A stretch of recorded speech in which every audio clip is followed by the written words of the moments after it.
Hello friend, welcome to summer classes. आज का topic होने जा रहा है हमारा पालन पोषण। पेरेंटिंग शैली को प्रभावित करने वाला कारक की व्याख्या करेंगे और ये क्वेश्चन बहुत इंपॉर्टेंट है बीएड वाले छात्रों के लिए। तो चलिए क्वेश्चन को शुरू करते हैं। पालन पोषण शैली को प्रभावित करने वाले कारक जो है वो निम्नलिखित है, लेकिन मैंने यहाँ पर 10-11 जो है प्रमुख जो है उसके बारे में बताया है। पहला देखेंगे पारिवारिक माहौल। इसमें क्या होता है कि इसमें माता पिता और परिवार के सदस्यों की सलाह और राय भी पालन पोषण की शैली पर असर पड़ती है। ठीक है, यानी कि हमारा पालन पोषण कैसा किया गया है, बच्चे हमारे राय विचार ले रहे हैं, हमारे परिवार से अच्छे से बात कर रहे हैं या नहीं कर रहे हैं, ये सब पारिवारिक माहौल के अंतर्गत आता है। ठीक है। दूसरा है पेरेंटिंग ज्ञान। इसमें क्या होता है कि माता पिता के बच्चों के विकास पारिवारिक गतिशीलता के बारे में सटीक जानकारी नहीं होती है, यानी कि जो पेरेंट्स होते हैं, जो माता पिता होते हैं, बच्चों के कैसे पालन पोषण किया जाता है उनको ज़्यादा चीज़ की जानकारी नहीं होने के कारण पेरेंटिंग ज्ञान जरूरी होती है। तीसरा है आर्थिक कठिनाइयाँ।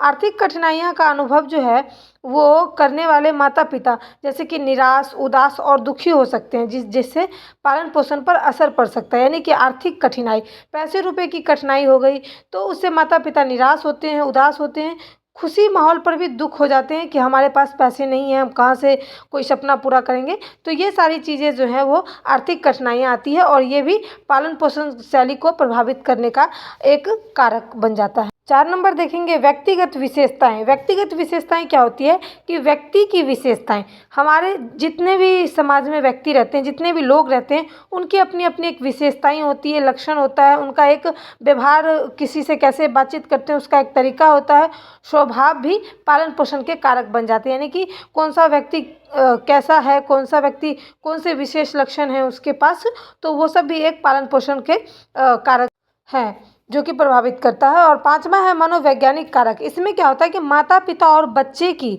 मानसिक और भावनात्मक स्थिति उनके आसपास संबंधों को प्रभावित करती है। यानी कि माता पिता के जो मानसिक विचार हैं, जो बच्चे के मानसिक विचार हैं और एक दूसरे के जो भाव हैं, वो आपसी संबंध कैसे हैं, ये सारी चीज़ें भी पालन पोषण को प्रभावित करने वाला कारक माना गया है।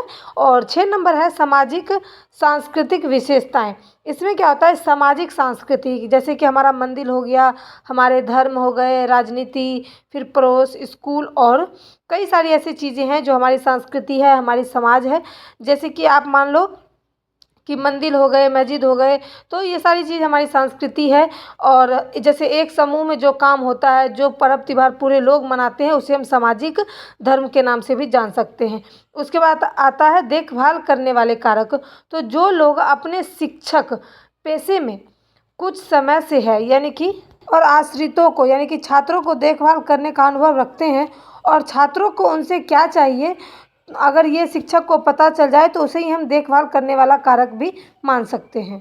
8 नंबर देखेंगे पर्यावरण। पर्यावरण भी हमारे माता पिता के प्रयासों के खिलाफ काम कर सकते हैं। जैसे कि हमारे माता पिता चाहते हैं हमारे बच्चे स्ट्रॉन्ग बने, मजबूत बने, दौड़ भाग करे, गतिविधियां सीखे, लेकिन पास में कोई भी सुविधाएं, सुरक्षा ना होने के कारण माता पिता अपने बच्चे को वो सारी चीज़ें खाने से पीने से रोकते हैं जो कि उनके सेहत के लिए अच्छा नहीं है और उनसे ज़्यादा मेहनत करने को कहते हैं। यानी कि दूर जाके पढ़ाई करना, दूर जाके एकेडमी ज्वाइन करना, बैडमिंटन खेलना, मतलब कई सारी चीज़ें जो ज़रूरी है वो मेहनत उनसे करवाते हैं। तो ये होता है पर्यावरण का कारक, कैसे होता है पर्यावरण का जो है वो पालन पोषण के प्रति। उसके बाद आता है 9 नंबर पेरेंटिंग तनाव। पेरेंटिंग मतलब पेरेंट्स, मैंने आपको पहले ही बताया है, माता पिता, पालन पोषण।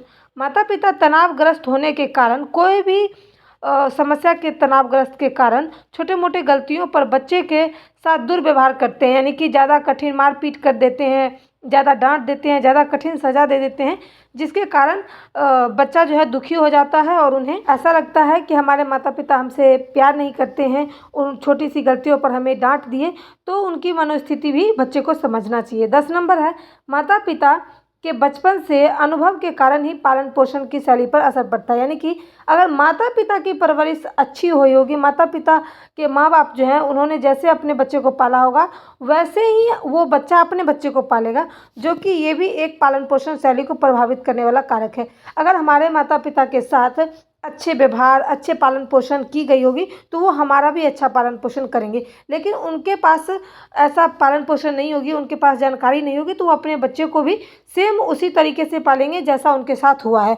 जैसे कि बहुत सारी चीज़ें होती है जो एक दूसरे पर थोप दी जाती है कि हमने घूंघट करा, आप भी करो। कई सारी चीज़ें ऐसी हैं जैसे कि हमने ये कपड़े नहीं पहने तो आप भी ना पहनो। इस तरीके से कई और भी कारण हो सकते हैं। तो ये होते हैं माता पिता के बचपन के प्रभाव कैसे पड़ते हैं। तो ये पालन पोषण को भी प्रभावित करने वाला कारक है। उम्मीद करती हूँ पालन पोषण शैली के प्रभावित करने वाला कारक और पेरेंटिंग शैली को प्रभावित करने वाला कारक, आप ये दोनों क्वेश्चन में एक ही आंसर को लिख सकते हैं। और उम्मीद करती हूँ इस वीडियो को मैंने अच्छे से समझाया है, आपको समझ आए तो please like share support. Thanks for watching my video.